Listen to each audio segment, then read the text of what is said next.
and it's the Air Services Licensing Council which has come up with a ruling which calls into question the compliance of numerous airlines, particularly ownership requirements. So could this jeopardize airline operations and cause significant disruptions for travellers? Well, let's ask FlySafair's Kirby who joins us for further details. A very good morning to you, Kirby, and thank you very much for your time. Perhaps give us a very basic overview of what these regulatory changes actually are.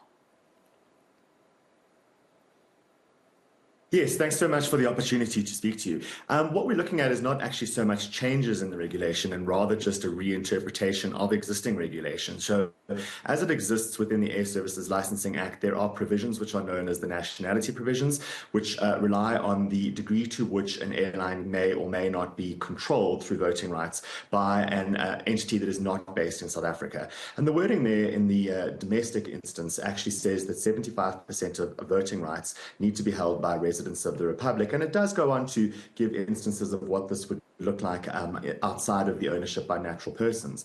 But the recent interpretation by the Air Services Licensing Council is a far more narrow one. At this stage, they are saying that they do not see fit that a trust or a company as such may actually be an owner of an airline and have resident members controlling the voting rights within those entities. Rather, they believe that airlines need to actually be owned by natural persons, warm-blooded human beings like you and I, in their personal capacity, which of course calls into question not only FlySafair, but a number of other airlines in South Africa who are not owned by individuals. I mean, one would need to be a very wealthy individual to own an airline and to fund one. Yeah, and that's a very interesting point that you raised, because we don't have millions in capital laying around to invest in airlines as individuals, like you say.